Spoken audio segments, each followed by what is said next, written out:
जय हिंद। तो देखते हैं बहुत important topic, high court of India. बहुत ही ज़्यादा इम्पॉर्टेंट टॉपिक है ये।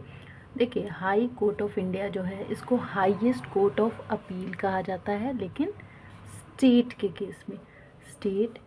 केस में हाई कोर्ट को हाईएस्ट कोर्ट ऑफ अपील कहा जाता है।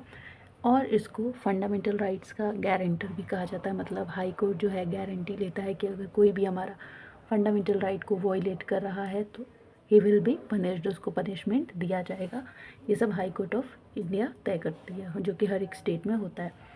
Guardian of constitution of India, और ये कॉन्स्टिट्यूशन के जाहिर सी बात है, कोर्ट में क्या होता है, संविधान के हिसाब से सारे काम होते हैं। तो high court of India highest court of appeal state में है, गारंटर है फंडामेंटल राइट का, और गार्जियन है कॉन्स्टिट्यूशन ऑफ इंडिया का।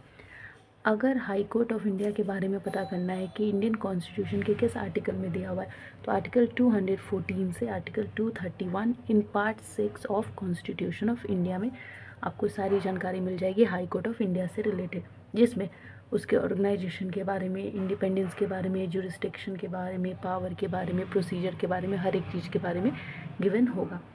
हर स्टेट में हाई कोर्ट होता है, जैसे सुप्रीम कोर्ट एक ही होता है all over the India and Delhi में लोकेटेड है। हाई कोर्ट हर एक स्टेट का अपना होता है। कुछ स्टेट्स ऐसे भी होते हैं जिसके कॉमन हाई कोर्ट होते हैं, जैसे एग्जाम्पल के तौर पे लीजिए पंजाब एंड हरियाणा, उसका एक कॉमन हाई कोर्ट है जो कि चंडीगढ़ में है। उसी तरीके से citizenship amendment act of 1956 parliament ने 2 more state common high court. Citizenship amendment act कहता है कि पार्लियामेंट के पास पावर है कि 2 या 2 से ज़्यादा स्टेट का कॉमन हाई कोर्ट घोषित कर सकता है। एग्जाम्पल आपको बताइए पंजाब एंड हरियाणा का, ठीक है, या फिर यूटी के भी 2 यूटी के एक हाई कोर्ट हो सकते हैं। इसके अलावा अगर बात करें तो पार्लियामेंट के पास पावर है कि वो एक्सटेंड कर सकता है या एक्सक्लूड भी कर सकता है, घटा भी सकता है। जैसे UT Jammu and Kashmir and Ladakh का कॉमन हाई कोर्ट है, 2 यूटी का एक ही हाई कोर्ट है। तो पार्लियामेंट चाहे तो हाई कोर्ट बढ़ा भी सकता है एक स्टेट या एक यूटी में, और चाहे तो घटा भी सकता है। तो अगर स्टेट्स की बात करें तो पंजाब एंड हरियाणा का कॉमन हाई कोर्ट है which is in Chandigarh.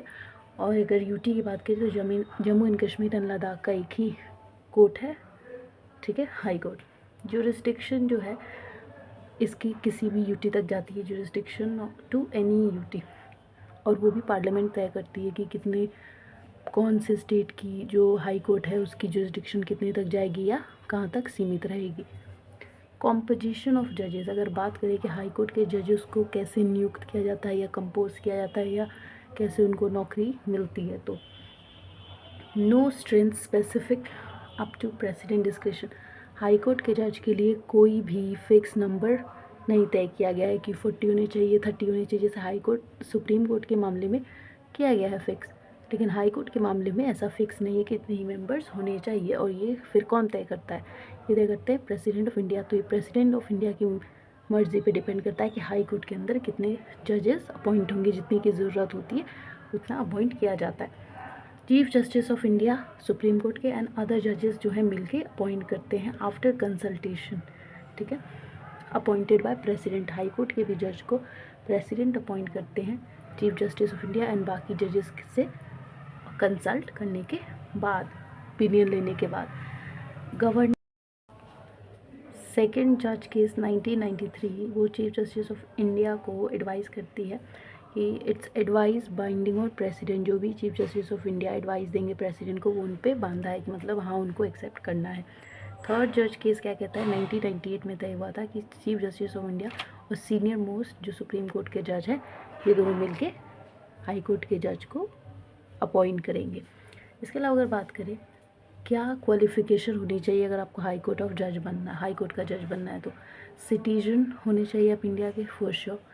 Advocate हैं आप, अगर वकील हैं हाई कोर्ट के 10 साल के लिए तो भी, और मिनिमम एज कोई फिक्स नहीं की गई है हाई कोर्ट के जज के लिए।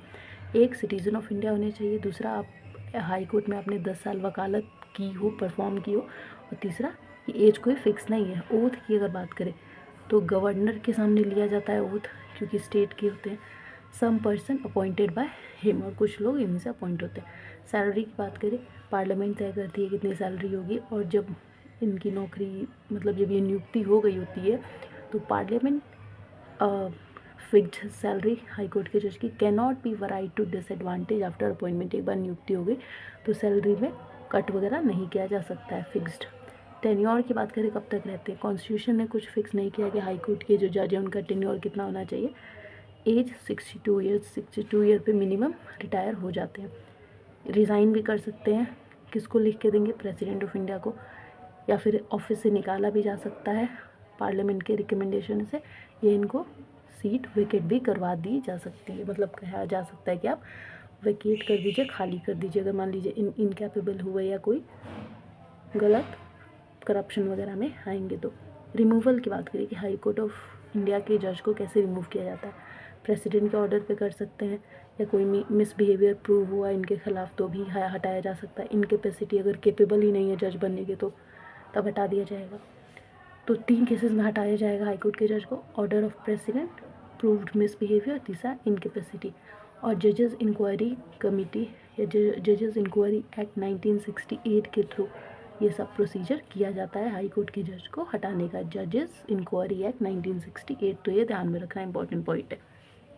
अगर बात करें अपॉइंटमेंट कैसे किया जाता है, mode of appointment, fixed service, security of tenure, expense on CFI, consolidated fund of India से इनकी सैलरी मिलती है इनको, freedom to appointed staff, high court के जज के पास फ्रीडम होती है कि वो अपने स्टाफ को खुद ही अपॉइंट कर सकते हैं। ये सब इंडिपेंडेंस है हाई कोर्ट का, मतलब इसके पास फ्रीडम है, लिबर्टी है कि ये काम खुद कर सकता है, अपॉइंटमेंट अपने स्टाफ का कर सकता है, सर्विस फिक्स करता है, सिक्योरिटी ऑफ टेन्योर बताता है, CFI से सैलरी मिलती है, फ्रीडम टू अपॉइंटेड स्टाफ, ये सब क्या है, इंडिपेंडेंस है।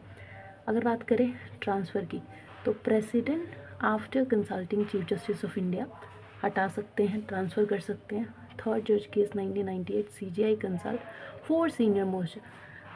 थर्ड जज केस जो है वो कहता है कि अगर हाई कोर्ट के जज का ट्रांसफ़र करना है तो 4 सीनियर मोस्ट जज जो है सुप्रीम कोर्ट और CJI ऑफ 2 हाई कोर्ट से कंसल्ट करने के बाद हाई कोर्ट के जज का ट्रांसफ़र किया जा सकता है।